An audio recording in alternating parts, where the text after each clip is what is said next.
Great. Welcome everyone to the House Committee on Government Operations and Military Affairs. We are back with our first meeting on this Tuesday afternoon of the week, and we are going to start with a little bit of testimony about some of the items that are in our GovOps jurisdiction that are being considered by our colleagues across the Hall and House Appropriations for the Budget Adjustment Act.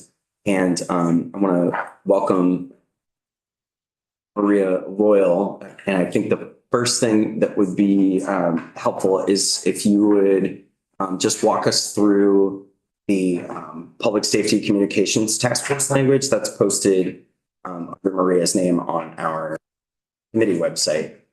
And I'll have Commissioner Morrison and Ms. Neal give us the context.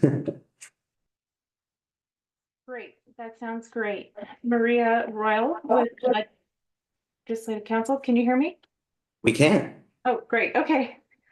Do you want me to pull up the draft and share the screen, or do you all want to just look at your individual devices?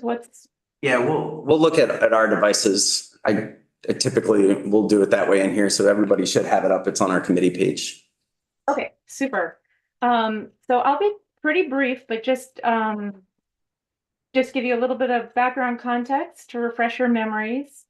Recall that last year, as part of the big bill, Act 78, you created the task force, the Public Safety Communications System Task Force, to basically design a statewide public safety communication system.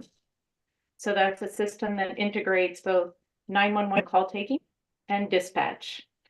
So the co-chairs of that task force are here today, Commissioner Morrison and Executive Director Neal. And they'll update you on the work that they've been doing. But again, just to refresh your memories, this task force designs or oversees both the development, design, and the implementation of the new system.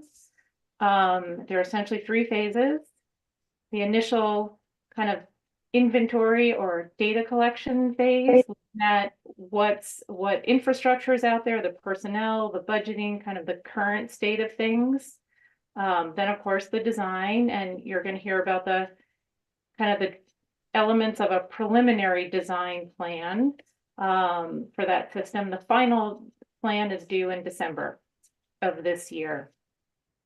And also, because it will come up as a proposed language, the task force, with approval from the Joint Fiscal Committee in 2023, so last calendar year, had authority to give grants for pilot projects if they were requested and if a plan was developed. Anyway, that's kind of the overall structure of how we left off last year. In terms of the language, which is mostly going to concern the appropriations process, what's proposed in the budget adjustment. So again, this is all part of the appropriations language, not the substantive creation of the task force and its responsibilities. But with respect to the $11 million of general fund dollars that you appropriated, you'll see that you authorized up to $1 million to be used for their analysis and planning, so retaining technical experts, etc. The stricken language there and the language that's actually added is just updating and correcting that the section numbers were changed in the final draft of the big bill, so that's just a correction there, an appropriate cross-reference. And then in subdivision B2, again, just correcting the cross-reference, so updating it. So $1 million for the retention of consultants and experts. 4.5 million was allocated to pilot projects. And again, that was for calendar year 2023. So there's going to be some language we'll get to in a minute that specifically expands that time period to include 2024. And then just changing the language, you'll see there any remaining amounts that have not been obligated. That's more of a technical change instead of saying held in reserve. Just specifying that they remain unobligated and unexpended until authorized by the general. So you'll see then in the second proposed amendment, that's where the language that is specific to pilot projects. And again, the specification that those occur in 2023 is being stricken. So those are the proposals. It's really around the pilot projects. And I now will turn it over to the co-chairs who can explain and provide an update on the work that they've been doing. Great. Thanks, Maria. Welcome back, Commissioner Morrison and Executive Director Neal. Does either of you want to go first to give us the story behind this? I know I've talked with you about it and we touched on this a little bit the last time you were in, but just wanted to see if you had any color commentary for the language that's before us. Thank you, Chair McCarthy. My name is Jennifer Morrison. For the record, I'm the Commissioner of Public Safety and co-chair of the Public Safety Communications Task Force. I'm not clear that you want to take time. I don't know what your schedule is. We have submitted on Friday, a written report with the progress of the task force. So perhaps that is something that could serve in lieu of providing a verbal update. But Maria's summary in terms of basically striking the year 2023 from both pilot project expenditures and access to the second $1 million is what we were looking for in order to keep moving the project forward that is just beginning to, to start to roll out with greater intensity and of course starting to incur costs. Great. Thanks for the reminder, Commissioner, about the report. I read it over the weekend, but I imagine some folks on the committee have not had a chance to do that yet. So I'll make sure we get it posted in an obvious spot. And I know it was circulated by email. I think we will probably have him back in to dive in a little bit further if there are things we need to do beyond the BAA in statutory language or just for the 2025 fiscal budget. Have you back later to dive in a little bit further into where the task force is. But today I wanted to just stay focused on the specific request I had from across the hall for the BAA language.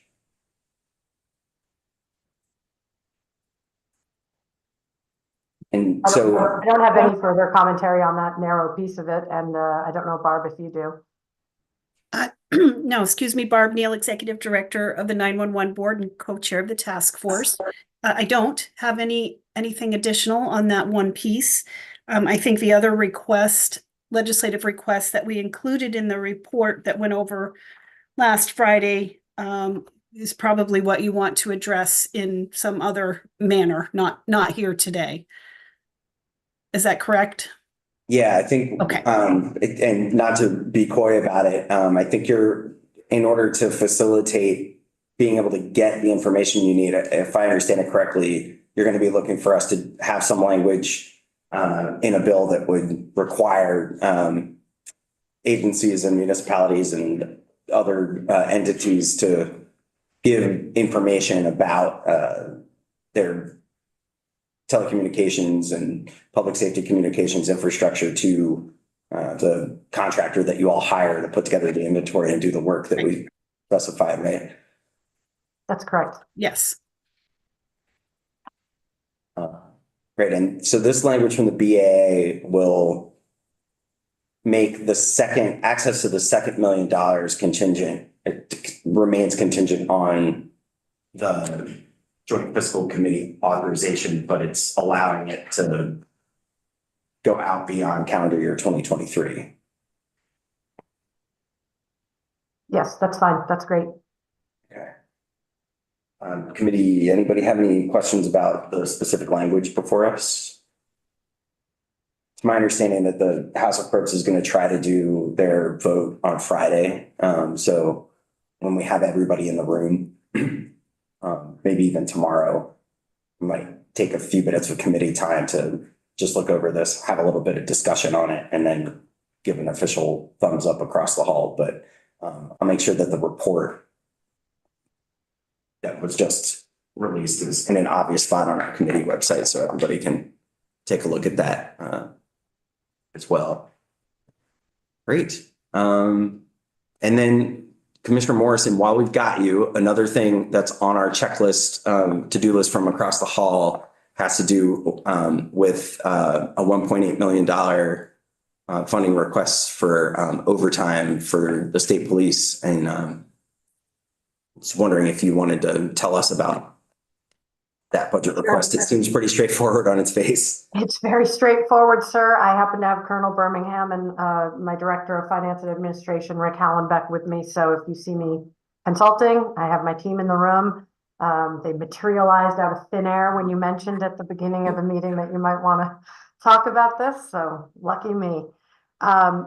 It's a very straightforward request based on actuals through November. For overtime, both on covering shifts in the barracks and in the PSAPs, and also an exorbitant and unexpected amount of overtime for criminal investigations. As you know, we had an unprecedented fall, late summer and fall, with 10, I think, homicides or 10 homicide cases, all of which require extensive call outs of our special teams for everything from crime scene processing to victim support services, family support services, you know, canines trying to run down leads, every type of special team activation, and it all ends up in overtime pay. And so it is a shortfall of just over $1.8 million that we anticipate we will be up against. Go ahead, Colonel. Right.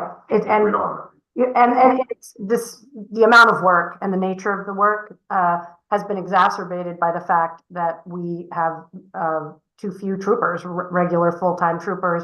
We're running the barracks on approximately 25% vacancy rate for the numbers that we would normally like to have. So that in and of itself, of course, the more people you lose, the more overtime you're obligating to fill the regular shifts. So there's a couple of events that all come together to create this shortfall. Representative Byron has a question. If I recall correctly, the state police were helping Burlington with some of their coverage issues. Did the city reimburse the state, or is that part of this budget process?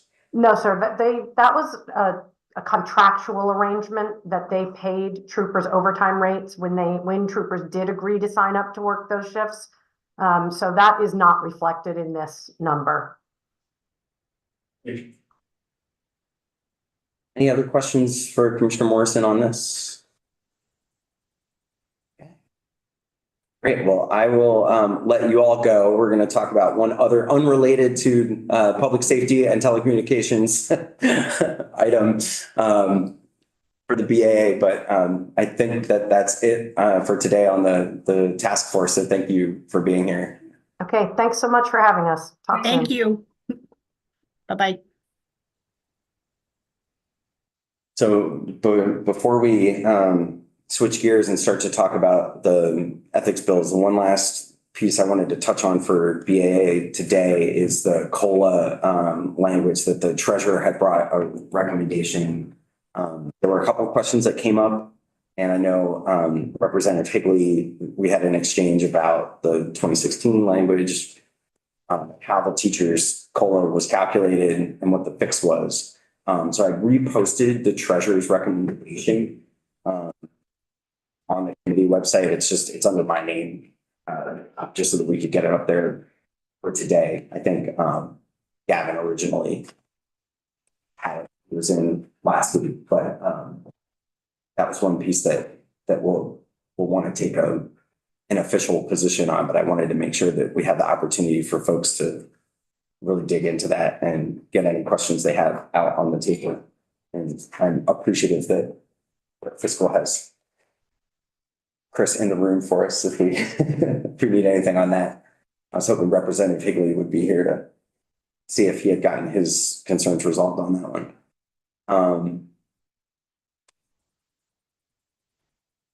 So without everybody in the room, I'm thinking that what we might want to do is schedule a little committee discussion time in between things tomorrow or at the end of the day today if we get through our initial walkthroughs quickly enough. Does anybody have any feelings about the how we tackle this, given that? I mean, they could show up any minute. Yeah, I don't really want to, I don't want to move on before 1:30 anyway, because we advertised that we weren't picking up those bills until 1:30.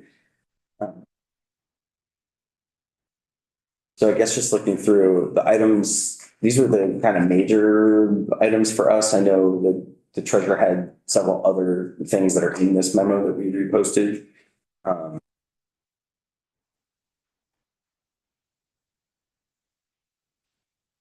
But the COLA was the biggest financial impacts. Most of the others were technical changes.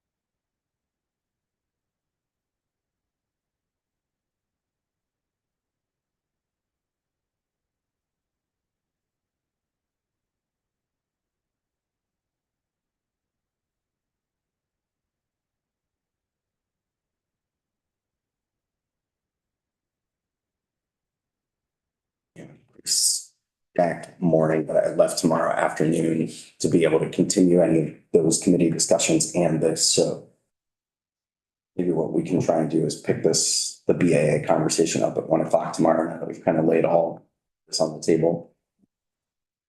And Andrew, did you have the Public Safety Communications Task Force report that they just released from one of their emails? It is. It is great. Okay. I just want to make sure it was up someplace obvious because I just read it from the email. Great.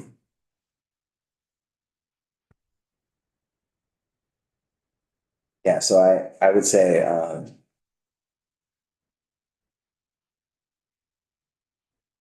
if folks could take a look at the report. It's not terribly lengthy.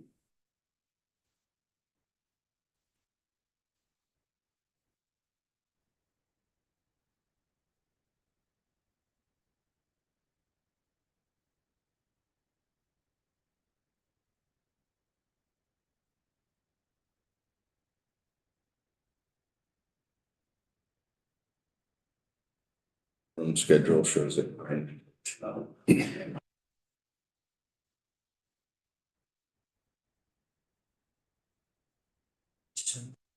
So Representative Higley, not to ambush you at all, but while we have a few minutes here, we just did a quick walkthrough of a couple of items that are kind of still left for us to officially sign off on for the BAA.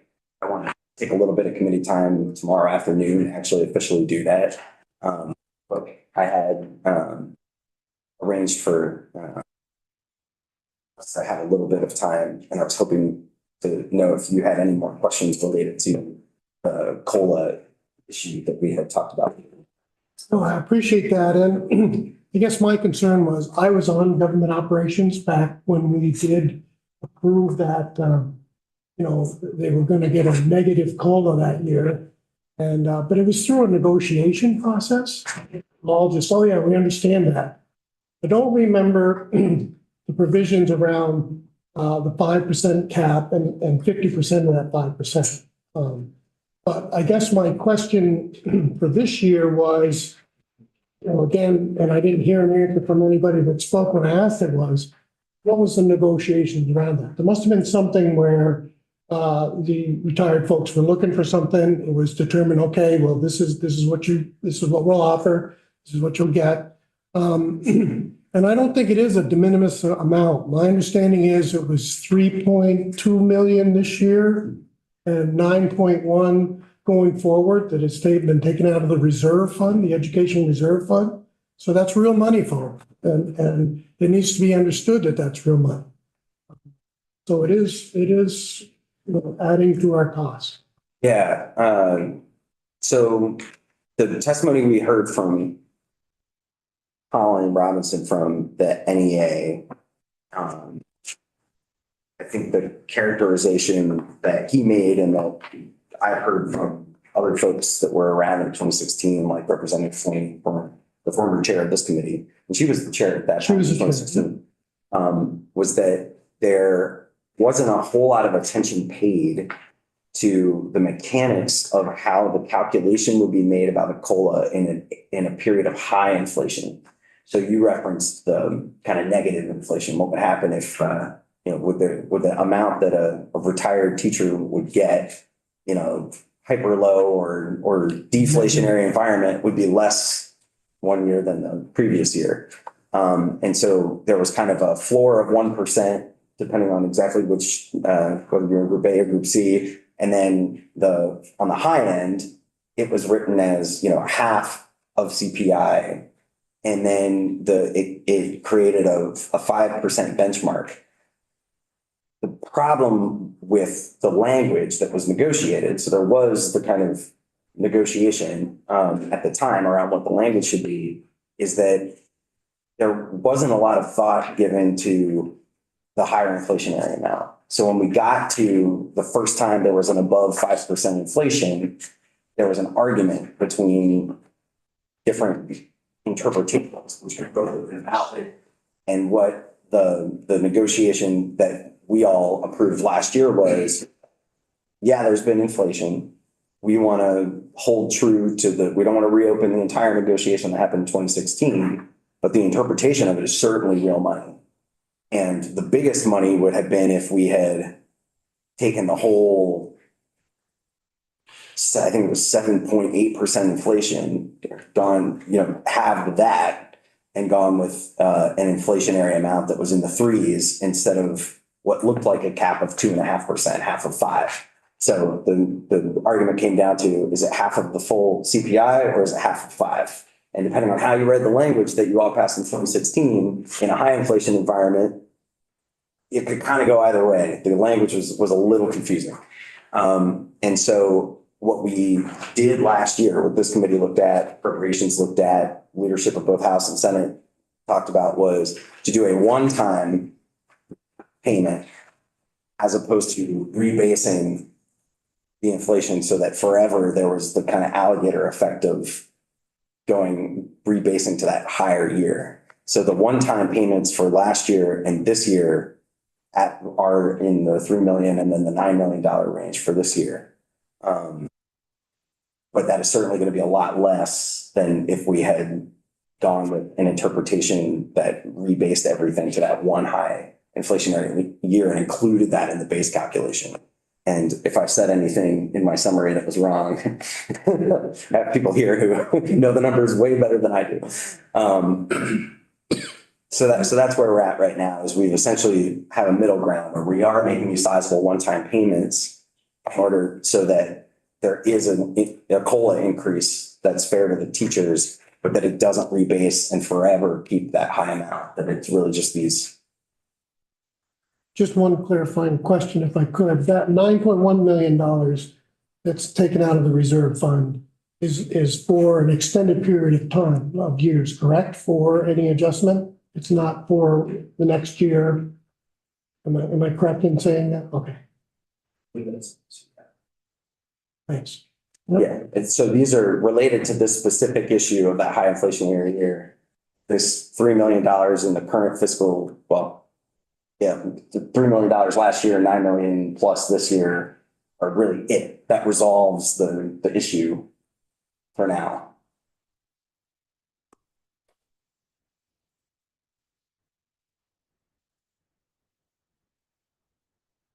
What I will say is that I think we'll make some time at at 1 o'clock tomorrow to have some committee discussion on all these BAA issues while everybody's in the room. Is anybody not going to be here at 1 tomorrow? I believe I Representative. may not be back by then. I can't guarantee it, but I'll try. Okay. Try and get everybody in the room tomorrow afternoon to go over some of these.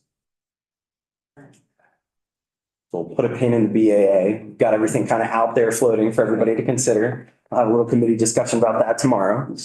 And we're now right at 1:30. And the much anticipated conversation we're going to have about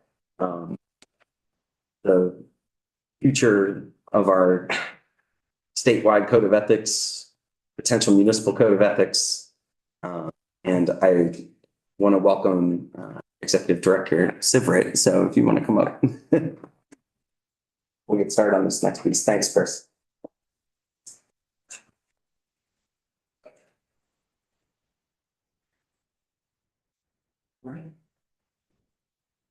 Great. So Executive Director Sivrit, welcome. I thought what we might do is before we go diving into language that we might have you kind of tee things up and talk to us a little bit about the genesis of the draft bills and the work that you all did over the off session to reach out to the public and all of that. So thanks for being here. Oh, thank you. Yes, so over the years, since the ethics commission has been set up, we've gotten a lot of complaint inquiries and just requests for guidance and advice from residents, municipalities, and municipal officials. And so we've been bringing it to the attention of the legislature for the past few years. And last year, the Senate Government Operations Committee asked us to do some research and draft a report on a municipal ethics framework for Vermont that would help solve some of the issues that we see coming up. One of them being, you know, lack of clarity, uniformity, and standards, and another one being a lack of recourse when people have complaints. So what we did is over the summer, we spent some time researching best practices in other states, specifically states that are similar to Vermont, either because they're other New England states or they're also small states. And then later in the fall, in November and moving into December, we just wanted public comment. Also, we held 3 listening sessions in November, one for municipal officials and one for members of the public, and one was a joint session. And we also had a survey that was up on our website for people who wanted to respond. We had a list of about 12 questions and a section for people to submit comments about municipal ethics. And so we ended up getting about, I'd say, 80 responses in total, including comments. And also the survey, we got 89 responses, and about half of those to 2/3 of those included specific comments to the questions that we had. And then we also had approximately, I'd say between 50 and 25 people attend each listening session, depending on which session. And we had about 15 people submit separate comments. So using that, we went back to what our initial research was. What we're really doing is we're looking at best practices and what Vermont should adopt in accordance with what other states have done that work. And so the number one thing we came up with was having a municipal code of ethics that applies statewide. So you have one uniform standard. Second, follow on to that would be having one source of advice and guidance to interpret that specific code. And so our suggestion there would be to expand the services that the Ethics Commission provides. So now we provide advice, guidance, and complaint referral services to when it involves state government. And so we suggested expanding those to include municipal government. And then the third thing we looked at was enforcement options. And so we didn't go too deeply into enforcement at this stage because we know there's going to be a lot of people who want to weigh in even more about that. So that may take some time, but our suggestions were to either set up the Ethics Commission as someone who could hear municipal complaints. That would be, you know, obviously in conjunction with eventually hearing complaints involving state government. To set up a separate state municipal ethics complaint board, or to set up regional complaint boards, with the kind of unifying idea or principle there being that there's an independent source to hear municipal ethics complaints, because that is what we're hearing there's demand for. And so we submitted the report yesterday. I'm not sure if everyone has gotten the chance to read it, but it does summarize our research, and it also summarizes what we heard back from public comments that we got this fall.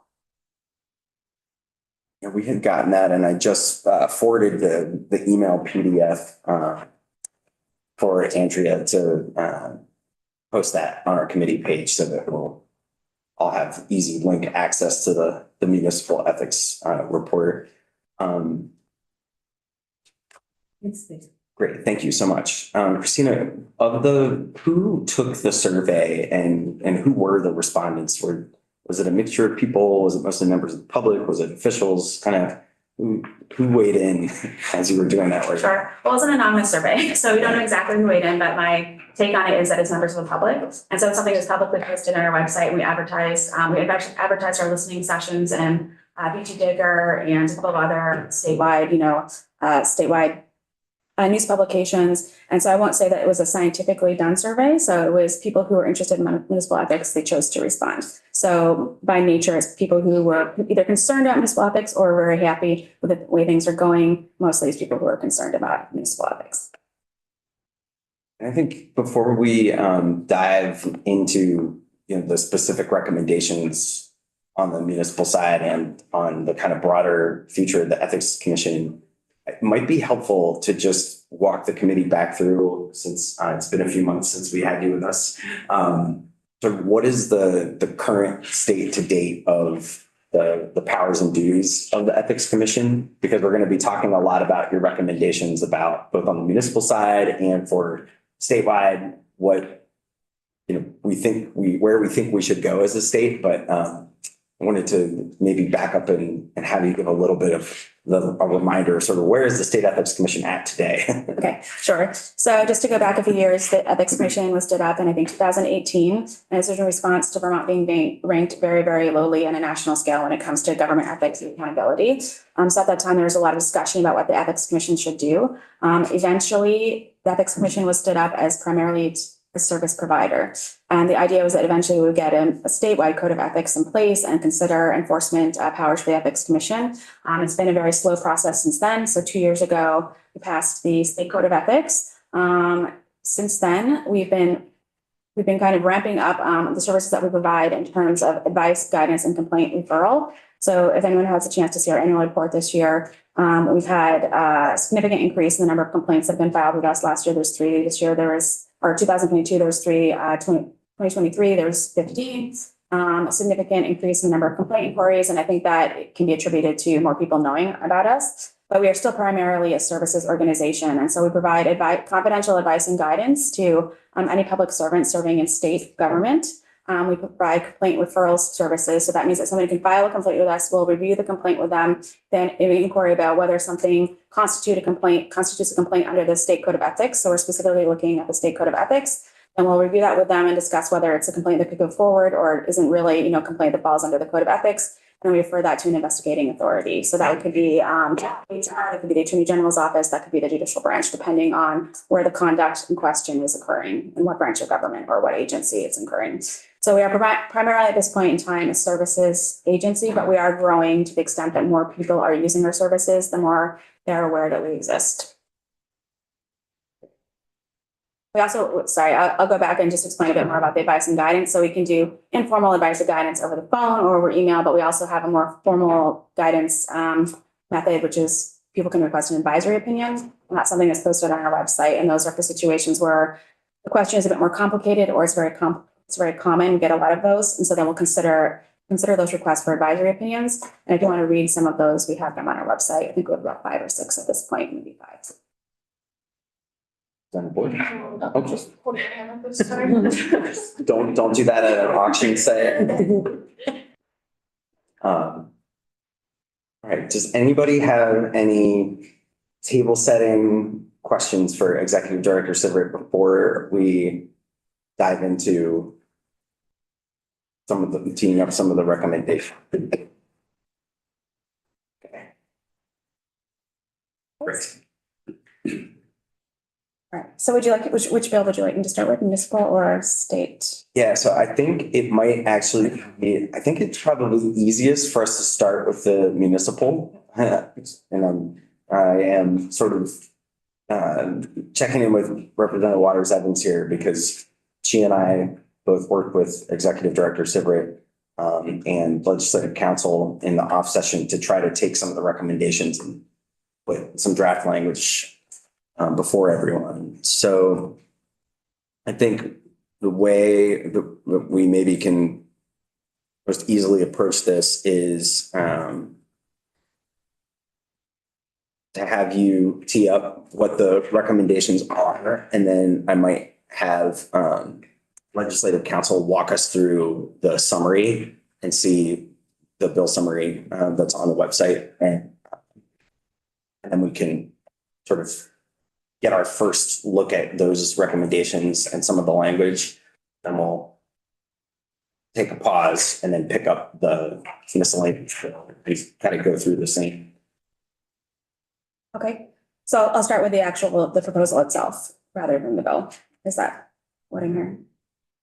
The municipal ethics report. Yes. Okay, all right. So the report was mandated by the legislature in 2023, and I've already discussed the research that we did to come up with the recommendations. And so the top line recommendations is that we recommend the General Assembly enact a uniform code of ethics applicable to all elected and appointed municipal officials. For consistency and interpretive purposes, the terms and definitions of such uniform code should closely adhere to the state code of ethics, which has been vetted and tested in Vermont, with some adjustments to come municipalities. To assist municipalities in complying with the municipal code of ethics, particularly municipalities with limited resources, which are the municipalities that we hear from the most often. Ethics training should be required for all municipal officials subject to the code, and the Ethics Commission should be designated as an approved training provider for the code of ethics. And so if you look at the state code of ethics, the Ethics Commission is an approved training provider, and there's also, I think, 3 others. And so that doesn't mean to say that the Ethics Commission should be the only approved training provider, but it does make sense for the materials to go through the Ethics Commission for approval or for review before they're used in trainings, just to make sure that there's consistency in interpretation. So to further assist municipalities in complying with any municipal code of ethics, the jurisdiction of the State Ethics Commission should be expanded to allow to provide confidential advice, ethics advice, guidance, and complaint services to municipalities. Whistleblower protections, which already exist at the state level, should be expanded to protect those who raise ethics issues at the municipal level. And so that's something that came directly out of our listening sessions. So I'll say, like, during the listening sessions, we heard a lot of concern from people who were worried that existing rules are not being enforced, especially open meeting laws and other similar rules. And so people expressed that they were afraid to raise the issue or really press it because they were worried about retaliation. So that particular recommendation came directly from the listening sessions. Okay. And each municipality should appoint an ethics liaison to coordinate with the Ethics Commission with respect to training and administration of the ethics code in that municipality. Municipal liaisons will expedite and enhance the ability of the commission to provide education, training, and advice to the appropriate officials in each municipality. So that doesn't envision, creating an entirely new position, but that envisions somebody who already holds a position in the municipality be appointed the ethics liaison. So we have somebody to disseminate materials to. If somebody has a question about ethics in the municipality, they'll be there to answer those questions or pass them on to the Ethics Commission, and we'll have an understanding of what it is we do. And so those are our 6 recommendations that came out of our research on the listening sessions this fall. Any questions about that? Not yet. When we get in the bill, I think there are going to be lots of questions. Okay, I'll try and go quickly through. It's a pretty long report. It's 20-something pages, so I'll try and hit the highlights. So we did a survey of existing law, and so Vermont currently lacks a comprehensive statewide municipal ethics framework. So municipalities are kind of left to do it as they see fit. There is the statewide conflict of interest policy that was required a couple of years ago. We had mixed feedback in terms of how well that's working. So at least now there is a conflict of interest policy. However, from what we heard from people, there's mixed reviews on how well those are being enforced, and then also how available they are to members of the public, whether they know what they are or whether they exist, and specifically how well they define conflict of interest and what the remedies are when there is remedies or recourse when there is a conflict of interest that's been found. So currently there's no one entity that is able to provide advice and guidance to anyone who asks for it. So I know there is the Vermont League of Cities and Towns who is able to provide guidance services, and obviously they're better situated to explain exactly what they do. But we do hear from a lot of people who've approached them for advice, and they're not able to get advice from the Vermont League of Cities and Towns just because of the position they sit in, or if they're a municipal official that is opposed to something that's happening and they're worried that there's an ethical issue, then they're not able to get advice from the Vermont League of Cities and Towns. Not to say they're not doing a good job, it's just not equally available to everyone. So there are several laws at the state level. So just to show that there's some precedent in terms of setting, municipal laws related to ethics at the state level, there's the conflict of interest policy, there are financial controls laws, and there's special rules for specific municipal offices. We did a survey of who the main municipal ethics stakeholders are at the state level. There's the Secretary of State. And so the Secretary of State, Vermont League of Cities and Towns, and then municipal residents, generally speaking. So right now, what we're finding is that when people are looking to file a complaint, there's 4 entities that they go to for advice or seeking recourse. That would be their legislator, the State Ethics Commission, the Secretary of State, or Vermont League of Cities and Towns. And what we're finding is just that there's kind of, a circle. Somebody calls us and we suggest one of the others. We can't do anything for you. Why don't you try your legislator? Why don't you try the Secretary of State's office? So right now, even just in terms of giving official advice, the Ethics Commission, if somebody calls us, we try to help them the best we can. But at the same time, we can't give legal advice and we can't interpret, municipal laws for people. And that's not something that we want to do in the future. We'd just be interpreting the state code of ethics. So there is that gap there, why there are several statewide, entities that have an interest in municipal ethics or ethics generally speaking. There's not one that's really meeting the needs of municipal residents or municipal officials fully. So when we look at the comments that we got from residents, they most commonly fell into a few categories. 1, where they're concerned about conflicts of interest. 2, they're concerned about lack of disclosure. 3, they're concerned about retaliation. And 4, they're concerned about the lack of enforcement of existing rules. And so like you said, when it comes to conflicts of interest, lack of disclosure, and retaliation, we think we put forward some language that would cover those issues in the state code when it comes to state municipal code, when it comes to lack of enforcement of existing rules. We're not really contemplating directly addressing that at this moment in time. However, the language that would give whistleblower protections to those who raise municipal complaints, we look at that as furthering that goal. I won't go through all of the quotes that we got because I said we did get a significant number of people making comments, but they really reflect the fact that people are concerned about conflicts of interest, lack of disclosure of conflicts of interest, lack of recourse when there is a conflict of interest, and open meeting laws are something that people feel in particular are being flouted, and there's no recourse when it comes to open meeting law. Again, we don't have a solution for that problem here, other than suggesting whistleblower protections for people who complain about it.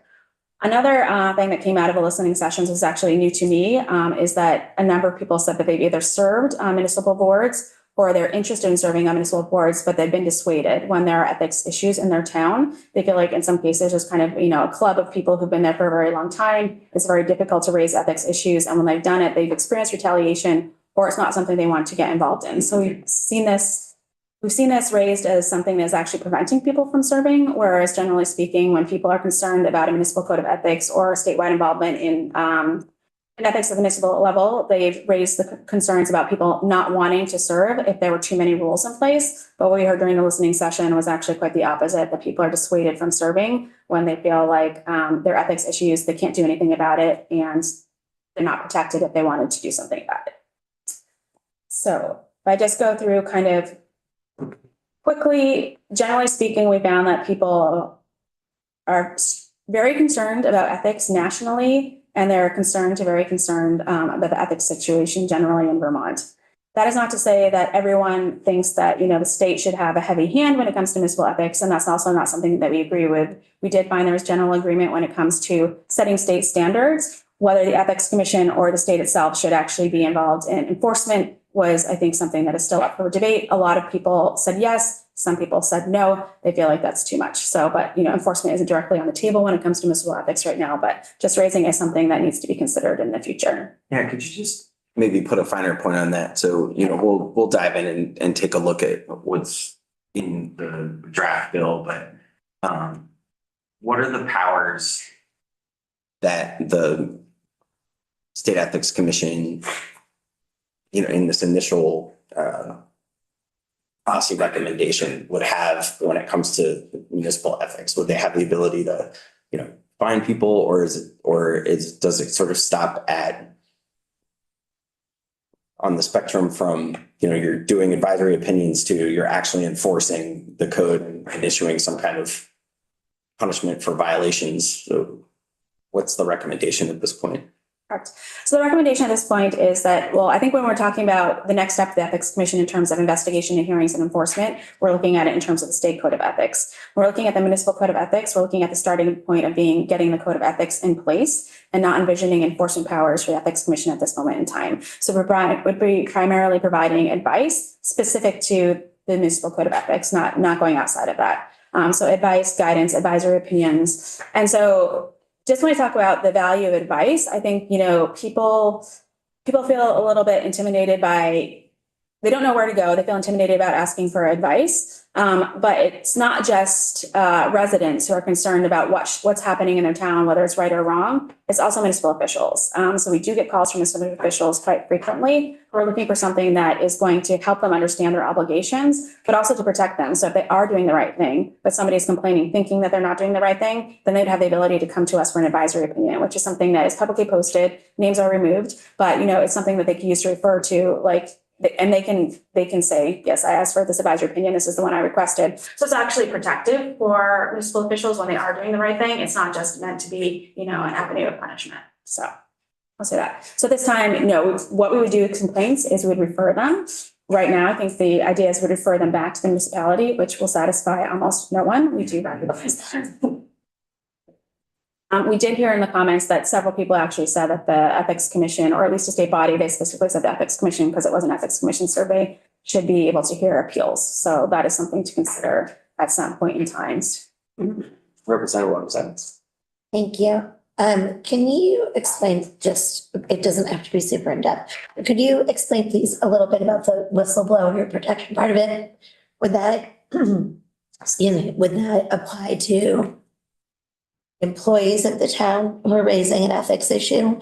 What about if it were someone in the town who's afraid to complain about someone in the DRB because they're afraid they won't be allowed to get a swimming pool in 5 years if they apply for a permit? Does it apply also to the people in the town in that way? And how would that work?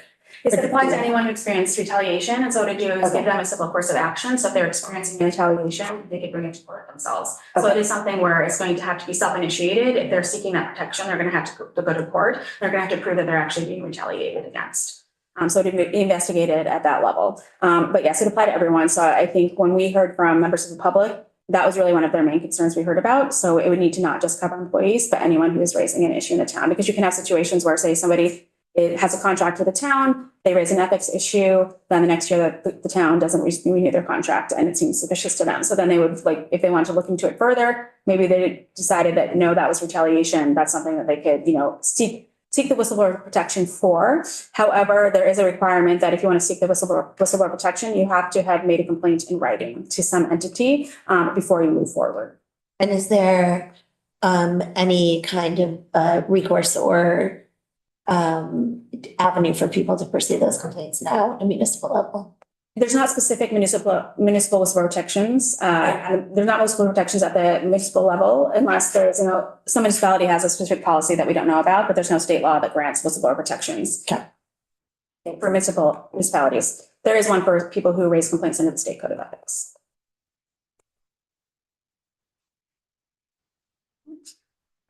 And so we did do a few case studies. So other New England other New England states. So in New England, Massachusetts, and Rhode Island are consistently ranked as some of the most highly ranked states when it comes to handling government ethics. So the executive director of the Rhode Island Ethics Commission has testified before, I think, both House and Senate government operations in the past.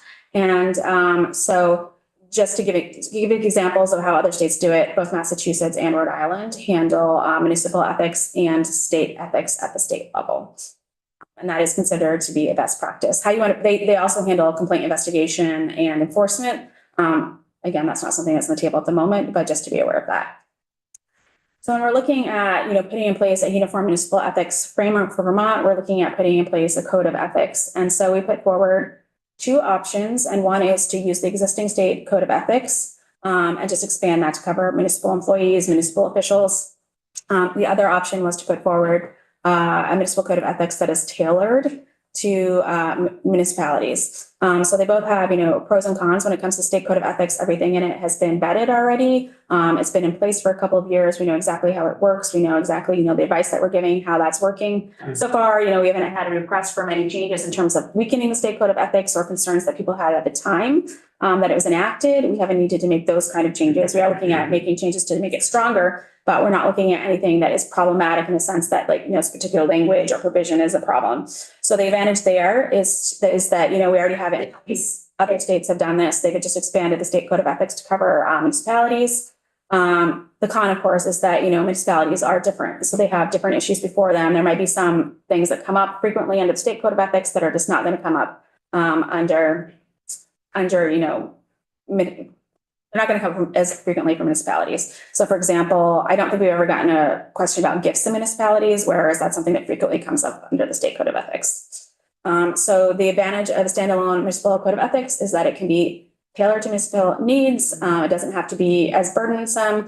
If there's a change made to the state code of ethics, you don't need to necessarily look at it in the context of the municipal code of ethics as well. You can say, no, these are separate things. So we understand at the state level, this is necessary. We don't need to, consider this change in terms of municipalities as well.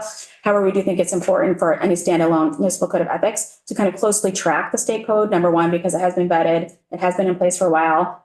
State code of ethics is it's a strong code of ethics, but it's also very basic. And so it really does cover the minimum of what needs to be covered in the code of ethics. So it's not going, above and beyond compared to other states that have been working on governmental ethics issues for 20 years. We really are kind of like at the beginning period. When it comes to a standalone municipal code of ethics, we do think it's important to track just in terms of making sure the advice and the expectations, and the consistency when it comes to government ethics is close is similar for all Vermont public servants, whether they're working for municipalities or in state government. Sorry, maybe I didn't explain that very clearly, but any questions, just let me know. So our additional recommendations, in addition to putting in place a statewide code of ethics, would be that there needs to be enforcement needs to be considered at some point in time. That is something that's very important. I don't think people who are concerned about municipal ethics are going to feel like their concerns have been alleviated until there is some method of enforcement that is independent and not just going through the process that exists in our municipality as they currently exist. Whistleblower protections, which we've already gone over. Municipal ethics liaisons and mediation is something that wasn't addressed in depth in this report. However, it is something that came up that was almost a request from people, and it came more from the municipal officials side of the comments, saying that they are looking for a place. It would be very useful if they had a place to go when they have an issue like a controversy in town or just discussion over like how rules should be interpreted. If there was a place that they could go for mediation to resolve conflicts before they get to the complaint stage. So that's something that we put in here just for consideration. If you're looking at what the Ethics Commission might be able to do in the future or some other entity, it does seem like if you want to avoid complaints getting to the stage where they're going to court, whether there's reprimand or enforcement, that mediation at the pre or post complaint stage would be something to consider. That is it. We did include in our report the Vermont League of Cities and Towns. So they submitted comments to us. I think I will let them speak for themselves, but I think they are concerned about state control over municipal issues. So yeah, and we'll definitely, today is like getting things on the table, hearing your recommendations. Both of these are going to be weighty. There are going to be a number of small policy conversations for us to have in both of these bills. So I think that we'll take multiple weeks and have many opportunities for people to testify, for this committee to weigh some of the things that we hear. And we will certainly have the league in and different municipalities. I'm interested, for the committee, if there are, in your municipalities, if there are folks who have a conflict of interest policy that's really working well for them, and sort of things that are going on locally that we might want to bring into this conversation. I really want to invite the committee to have people come in and talk, and to have everybody, be talking with their towns about what would it be like to have one uniform municipal code. That'd be helpful. Do you have anxiety about that?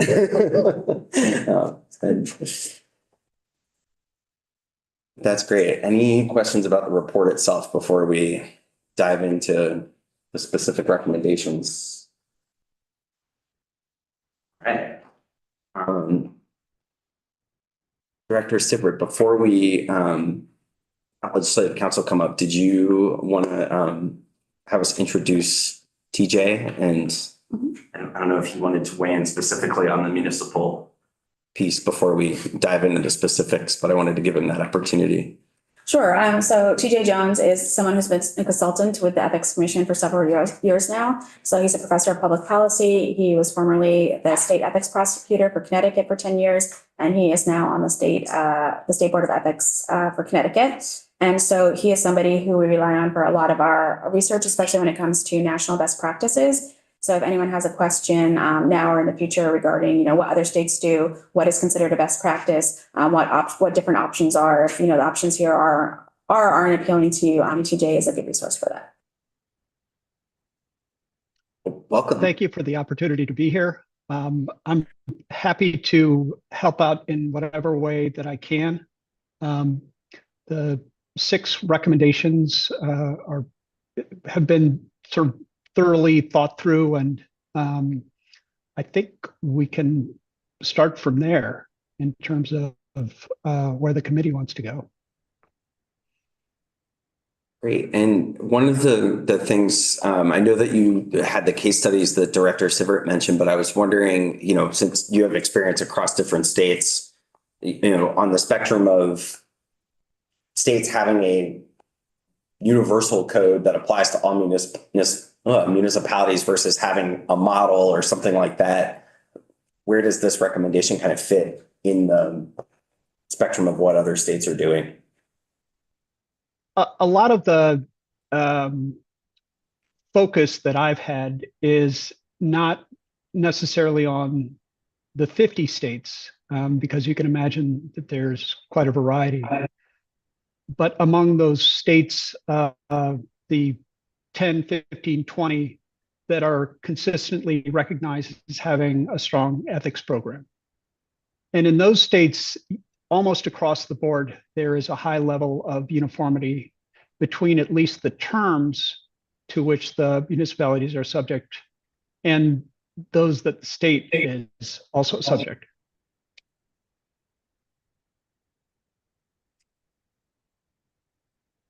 Any questions before we dive in? Thank you so much, both of you, and please stick around because we will almost certainly have some questions as we start to look at some of the proposals. So I'll invite our legislative council back. Mr. Devlin, thanks for joining us this afternoon. Thank you for having me. Hello again, everybody. So we've got a few different documents under Tim's name. I think it might make sense to start with the bill summary of the Municipal Code of Ethics draft. So that's the bottom link. Okay.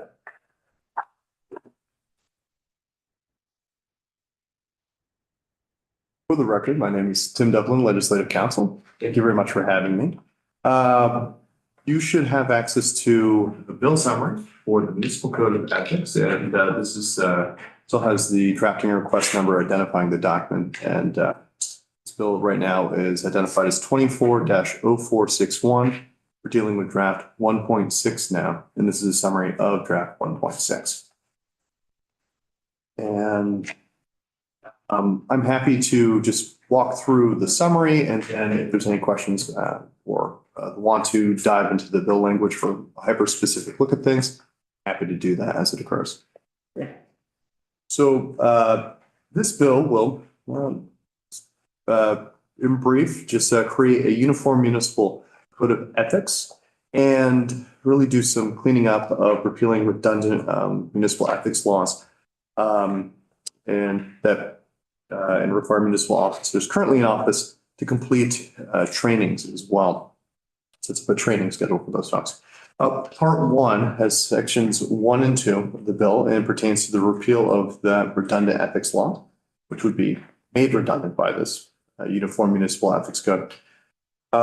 Section 1 repeals 24 VSA, Section 1984, and in entirety. And section 2 will repeal 24 VSA, section 2291, subsection 20, which is to the ethics requirements. Part 2 has only one section. Here's the majority of the bill is contained in section 3 here. This has to do with the creation of the Municipal Code of Ethics. Section 3 creates a new chapter titled Municipal Code of Ethics, and Title 24, which has to do with municipal and county government. This includes new sections to be numbered 1991 through 1998. Section 1991 sets up the definitions for the regulatory structure here. And this will create such important terms as conflict of interest and municipal officer, amongst about 20 other terms.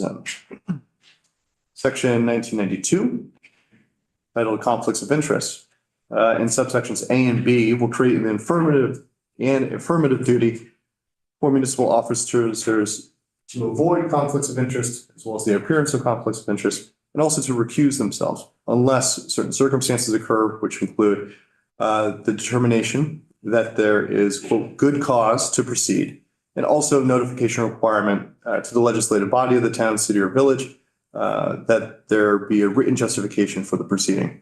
I should also note that if there is conflict of interest in the or appearance of a conflict of interest in the municipal officer opts to recuse themselves, a detailed written statement of the reason for recusal would also be required in that other circumstance. Also like to note that good cause in this bill will be defined as occurrence of few different things occurring. And it will mean in particular the conflict being amorphous, intangible, or otherwise speculative. The officer, alternatively, in circumstances where the officer cannot legally or practically delegate the matter, or in the instance for the action to be taken by the officer is purely ministerial. It does not involve substantive decision-making. Going on to the next subsection in the new section 1992. Subsection C enables members of a public body to ask a municipal officer about any possible conflicts of interest, presuming the officer is part of that public body, and also to recommend that the member recuse themselves from that matter. Subsection D, and this is of particular importance here and may be of consequence in a practical sense, this would void a vote of a legislative body if a member does not disclose a known conflict of interest, but nevertheless participates on that matter. The next new section would be 1993 to be titled Prohibited Conduct. This would prohibit directing unethical conduct, preferential treatment, misuse of position, misuse of information, misuse of government resources, offering, soliciting, or accepting gifts, but excluding legal campaign contributions, unauthorized commitments, and benefiting from contracts. The new section 1994, to be titled Employment Restrictions, restricts municipal employees from seeking outside employment that would conflict with their current position. Also restrict them from advocating on matters related to their position after leaving office, and also sharing confidential information upon leaving office as well. 1995, the new section to be titled Ethics Training requires municipal officers to undergo ethical trainings approved by the State Ethics Commission when becoming an officer, and again every 3 years. The new section 1996 to be titled Enforcement and Remedies requires towns, cities, and villages to 1, post the municipal code of ethics, 2, track completed trainings, 3, designate who should receive ethics complaints in the municipality, 4, sorry, that's a typo. That should be tracking ethics complaints there again. 5, tracking ethics complaints and dispositions of these. 6, provide the State Ethics Commission with a summary of ethics complaints received and the disposition of those complaints. New section 1997 to be titled Whistleblower Protection, protects municipal officers, employees, and any other individuals from retaliation if they disclose any waste, fraud, or abuse of authority, violations of law, or ethical violations to a relevant public body. This section also prohibits anti-whistleblower policies from being enacted and provides individuals with the right to bring civil action for retaliation experience for this whistleblowing protection. New section 1998 to be titled Municipal Charters, Supplemental Ethics Policies. This will permit municipalities to adopt additional ethics and personnel policies so long as they're not in conflict with the new statutory language provided for in Chapter 60. It also would specify that Chapter 60 would preempt any conflicting provisions in the municipal charters that do exist or may come about. They're just two sides of the same coin. Part 4 of this bill only has one section, Section 4, and this has to do with the initial ethics training for in-office municipal officers. And Section 4 will essentially just require all currently employed municipal officers to complete, there's a typo there. It's not necessarily 2 hours, it's unspecified in the bill. Hours of ethics training, or some training approved by the State Ethics Commission. And Part 5 has to do with the effective date. That's just Section 5. And this would enact the bill on January 1st, 2025. So my first question, Tim, is the definitions for some of the broadly applicable things like conflicts of interest, do those mirror the state code of ethics that we adopted for the state level by and large? Yes, they should.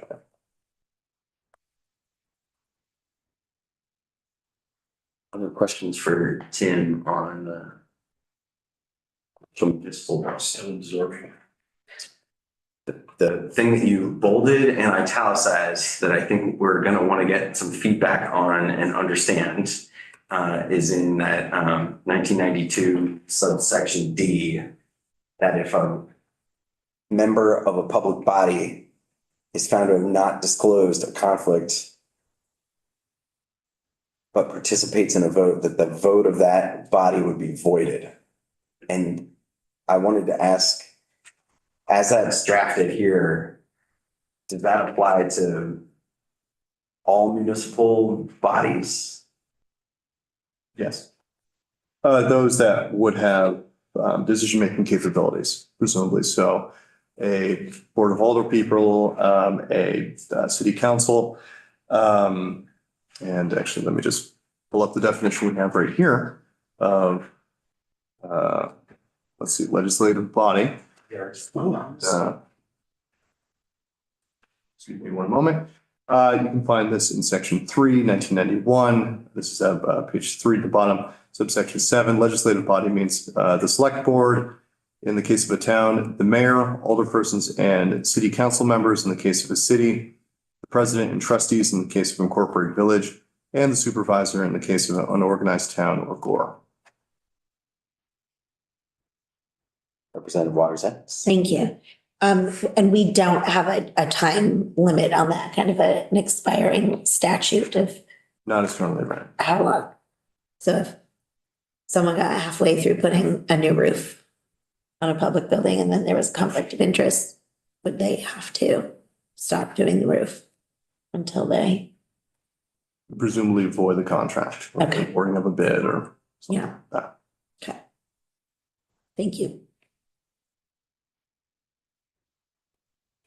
I have 1,000 other questions, but I can say them. I'm still on the legislative body definition, so if I'm reading this correctly, that doesn't include like DRBs or anything like that? Not as drafted, no. Representative Waters. I'll just ask one more.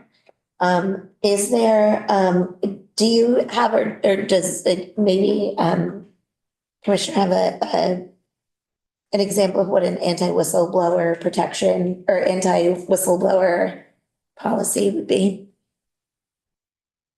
Oh, so yeah, so there's It's a in here somewhere, prohibition sorry. on that. Yeah, that's a great question. It's, okay, so it says, 1997, this section also prohibits anti-whistleblower policies. What is an example of an anti-whistleblower policy? So this, let's see, this is 1997 subsection B, Mhm. found near the top of page 15 of the bill. Okay, I'll just read it verbatim. I think it might be helpful. Just know the text. Municipal officer, legislative body, or public body shall not make, adopt, or enforce any policy or practice preventing the disclosure of waste, fraud, abuse of authority, violation of law, or violations of this or other applicable codes regarding ethical conduct. So specific policies, they could take any number of forms, I suppose, but something that may look like NDAs to an extent in certain circumstances, or maybe well, I won't speculate there because I don't have any personal knowledge of what a policy would look like. Perhaps the Ethics Commission could provide you with a better answer. Yeah, Executive Director Severide or TJ, do either of you could maybe shine some light on this for us? Yeah, I think the NDA is a good example and kind of restricting the ability of somebody to come forward with a complaint about Ms. Wadex. But TJ is probably a good person to give any additional specific examples. I mean, generally get the idea. If it's a policy that's put in place specifically to prevent people from coming forward, then that would be considered, into a supplier policy. But TJ. Sure. An example would be a policy that said something like the following.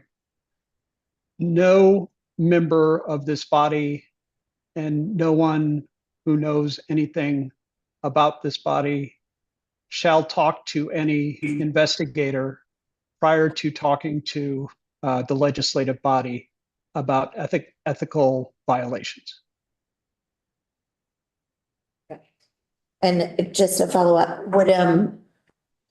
would conversations that happen in like an executive session or like during a quasi judicial deliberation, would this supersede those rules, or do those rules of like privacy remain in effect, or just?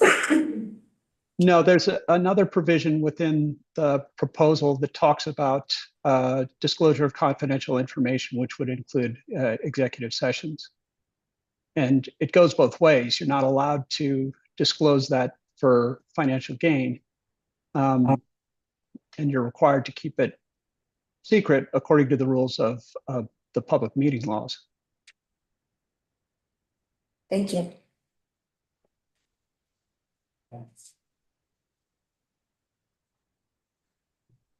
Any other questions about the high level things that Tim went through in the summary? We'll definitely get in and do a walkthrough. May I introduce just a small correction?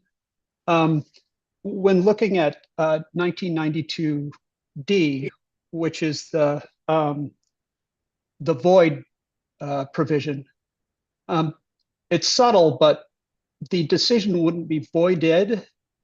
It would be voidable, which means that somebody can challenge it, but they would still have to take it to court and win. And in all likelihood, and this can be part of the language it is in some states, those who are materially affected by the decision are those that have standing to go to court and say, this should be voided, but it's not automatically void. Understood. That's very helpful because you can imagine that potentially wreaking havoc and creating chaos if it was widely applied with a very low filter. All right.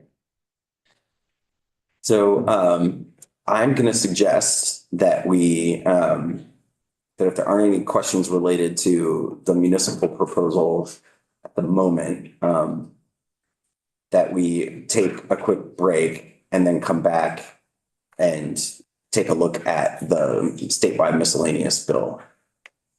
The 24-pager. Yeah.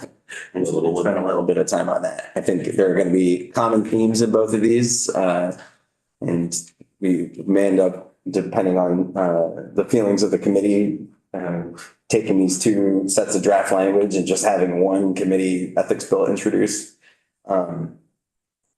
but we had them set up separately so that we could kind of keep track in the initial presentation here. So great. So why don't we say we'll come back at 2:30. And if it ends up being 2:32 or something, I won't be mad at anybody. But we'll take somewhere between 12 and 15 minutes here to try to be back 2:30 or shortly thereafter. So we'll adjourn and go off live until then, and